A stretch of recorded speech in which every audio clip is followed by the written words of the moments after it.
ఓం సాయిరామ్ సమర్థ సద్గురు సాయినాథ్ మహారాజ్ కీ జై. మన సాయి బిడ్డలందరికీ నమస్కారం ఫ్రెండ్స్. ఎలా ఉన్నారండి? ఏం చేస్తున్నారు? అందరూ బాగున్నారు కదా? మన సాయినాథుని దయ వల్ల అందరూ బాగుండాలని మనస్ఫూర్తిగా బాబావారిని కోరుకుంటూ ఆ సాయినాథుని కృప కరుణ కటాక్షములు మనందరిపైన నిండుగా మెండుగా ఉండాలని మనస్ఫూర్తిగా బాబావారిని వేడుకుంటూ ఈరోజు వీడియో స్టార్ట్ చేస్తూ ఉన్నాను. ఈరోజు సాయినాథుడు ఏమి సందేశం ఇవ్వబోతూ ఉన్నారు అంటే కనుక, బిడ్డ, ఇక్కడ ఉన్న ఈ 3 రంగుల్లో నీకు ఇష్టమైనటువంటి రంగును తాకమ్మ, ఒక దానిని ఎంచుకో.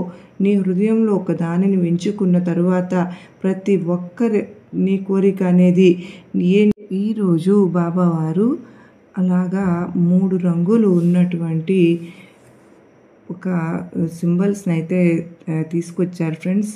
వీటిల్లో మనం సెలెక్ట్ చేసుకునే ఒక సింబల్ని బట్టి మన బిడ్డల్లో ఏదో ఒక విషయం చెప్పాలని అనుకుంటున్నారు. అయితే బాబావారిని మనస్ఫూర్తిగా తలుచుకుని సాయినాథుడు తాకమన్నటువంటి ఒక రంగునైతే తాకి మీకు నచ్చినటువంటి దాన్ని ఫ్రెండ్స్ మీరు గురించి బాబావారు ఏం చెప్తున్నారు, ఏం చెప్పాలనుకుంటున్నారు, తన బిడ్డల భవిష్యత్తు ఎలా ఉంటుందని సాయినాథుడు అంటూ ఉన్నారు. సాక్షాత్తు ఆ తండ్రి మాటల్లోనే మనం విని తెలుసుకుందాం. సాయినాథుడు ఏమంటున్నారు అంటే, తల్లి, ఇక్కడ ఉన్నటువంటి 3 రంగుల్లో ఒక రంగుని ఎంచుకోమ్మా.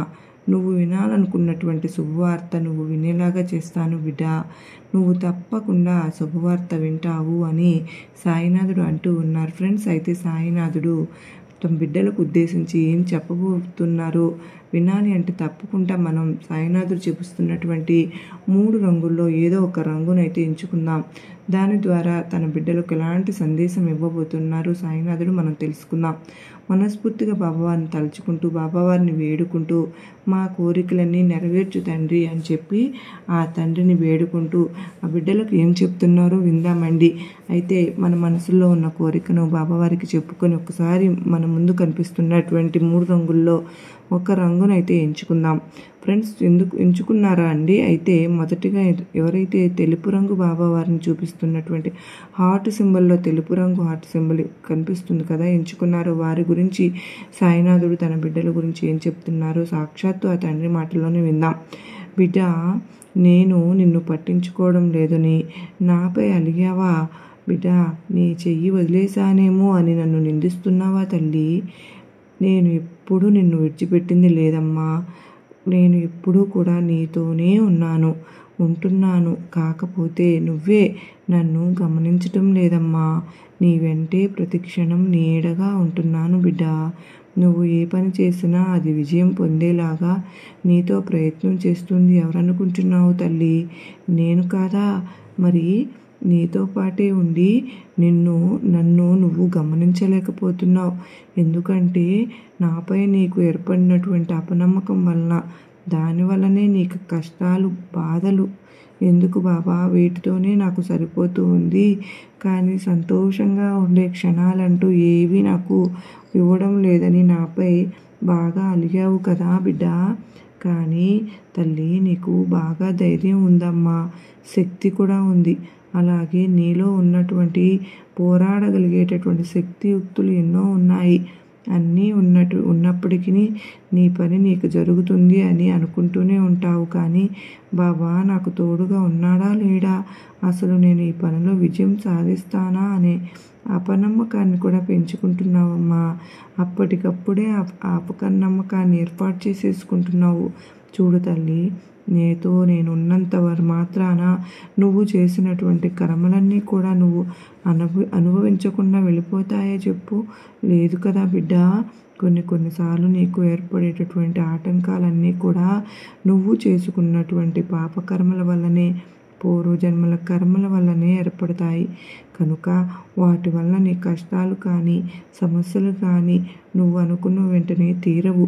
దానికి కాస్త సమయం పడుతుంది బిడ్డ అని కాస్త ఆలస్యంగా నీ వద్దే ఉండి తరువాత మంచి రోజులను ప్రసాదించేందుకు అవి తప్పకుండా నీకు సహకరిస్తాయి. గమ్యం ఎప్పుడూ కూడా ఆధీనంలో, నీ ఆధీనంలో ఉండదని తెలుసుకో. చివరికి ఏం జరుగుతుందో నీకు తెలియదు. కనుక జరిగేంత వరకు తప్పకుండా ఎదురు చూడాల్సిందే. ఏదైనా సరే కానీ క్షణంలోనే జరిగిపోవాలని ఎప్పుడూ అనుకోవద్దు బిడ్డ. అలాగే నీ వద్దకు కష్టం వచ్చినప్పుడు అది సాయంత్రంలో కల్లాగా నాకు వచ్చిన కష్టాన్ని నివారించు బాబా, లేకపోతే నేను నిన్ను నమ్మను, నీపై కోపం పెంచుకుంటానని మాత్రం అనుకోవద్దమ్మా. ఎలా తీరుతుంది చెప్పు తల్లి? దానికి తగినటువంటి సమయం రావాలి కదా బిడ్డ. సమయం కాస్త అయినా ఈ బాబాకి కేటాయించాలి కదా. నువ్వు మిమ్మల్ని ఇబ్బంది పెట్టాలని కాదు బిడ్డ, అది నా ఉద్దేశం కానే కాదు. తప్పకుండా మీరు మీ పూర్వజన్మ యొక్క కర్మలను అనుభవించక తప్పదు. భగవంతునికి కూడా, సాక్షాత్తు ఆ భగవంతునికి కూడా తప్పని ఆ సంకేతాలను మీరు తప్పించుకోగలరా చెప్పండి? కనుక మీరు మాత్రం వాటిని అనుభవిస్తేనే మరలా మీకు అవి ఎదురుపడకుండా ఉంటాయమ్మా. వాటి వలన మీరు తప్పకుండా బయటపడతారు. కనుక దానివల్లనే మీకు కాస్త ఆలస్యం అవుతుంది తప్ప మిమ్మల్ని ఇబ్బంది పెట్టాలని కాదమ్మా. మిమ్మల్ని బాధలో ఉంచితే నాకు మాత్రం సంతోషమా?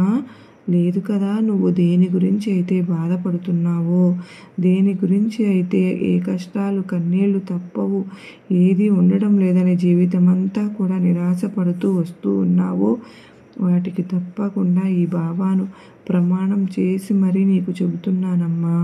వాటిని నువ్వు ఎదుర్కొని సంతోషంగా గడిపే రోజులను నీ ముందుకు తీసుకురాబోతున్నాను తల్లి.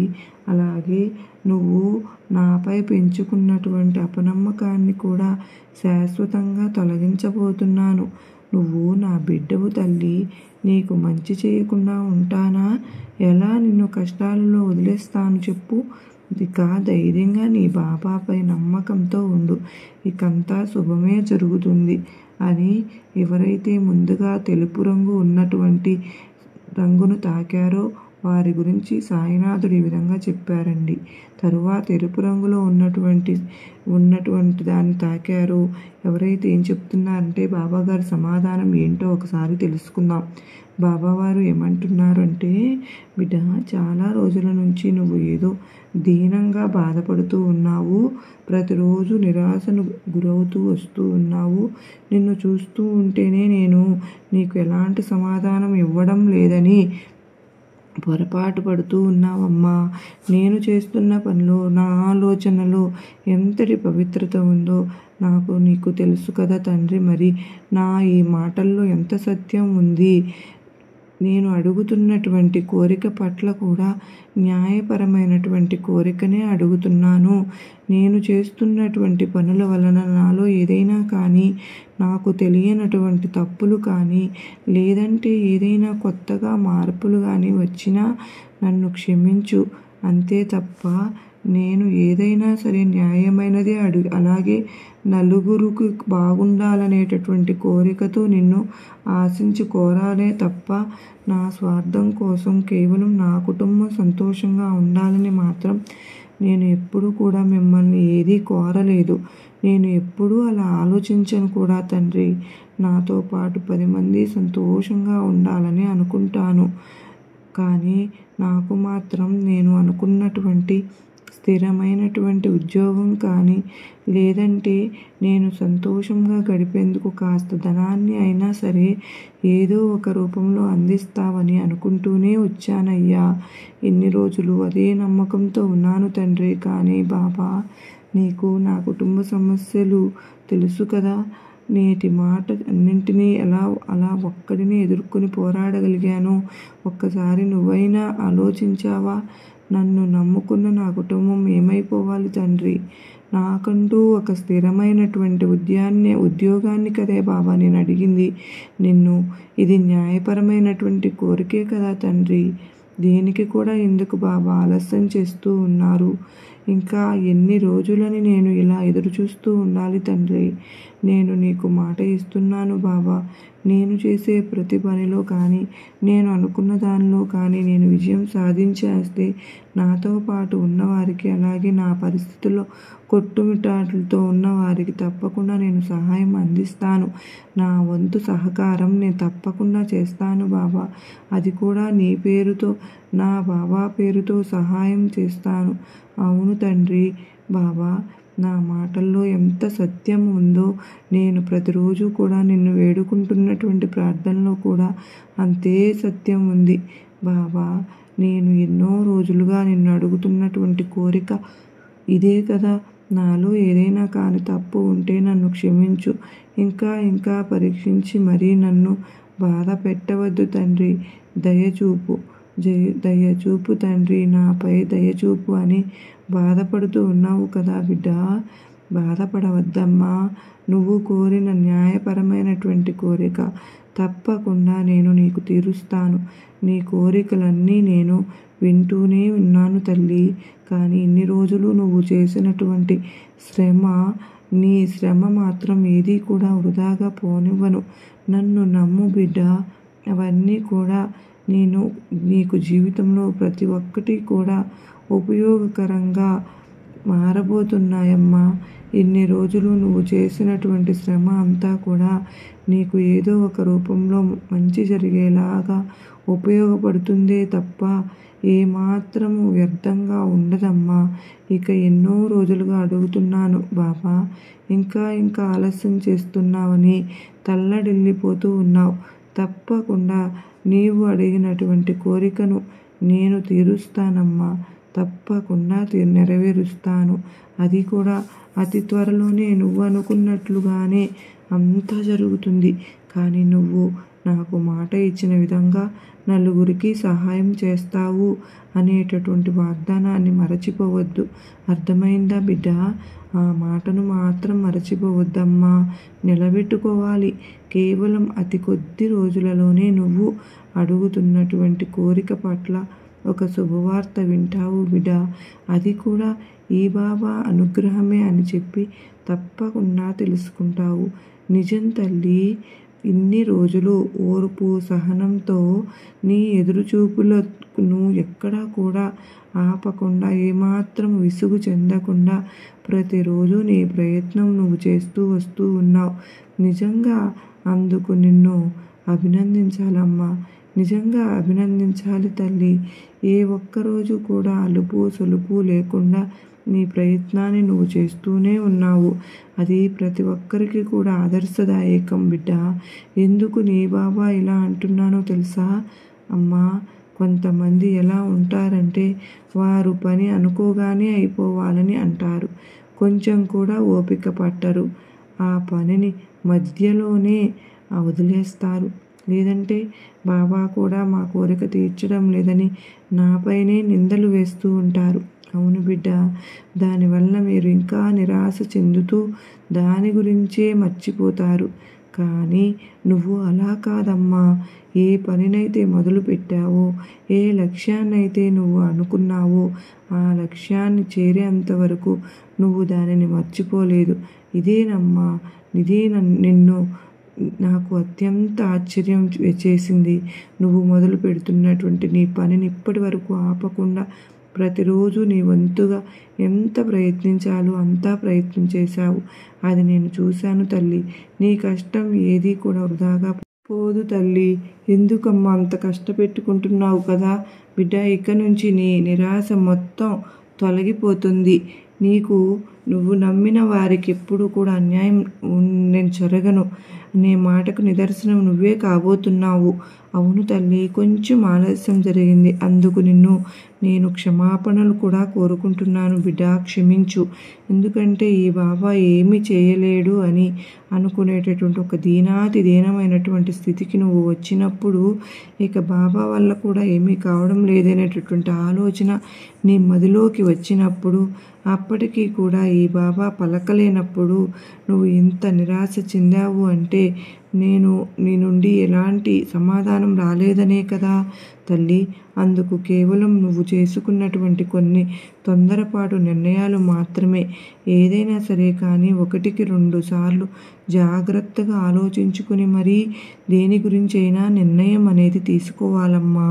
అవును తల్లి. అలాంటిది నీకు సంతోషంగా ఉండేటటువంటి గొప్ప బంధంతో ఎన్నో రోజులుగా ప్రతిరోజు నలిగిపోతూ వారితో మాటలు పడుతూ అలాగే చిత్రహింసలను గురవుతూ వస్తూ ఉన్నావు. కానీ బాబా ఇవన్నీ చూస్తూ ఉన్నా కానీ నాకెందుకు బాబా ఇలా శిక్ష వేస్తూ ఉన్నావు? వారికి మాత్రం ఎంతో సంతోషాన్ని ప్రసాదిస్తూ ఉన్నావు.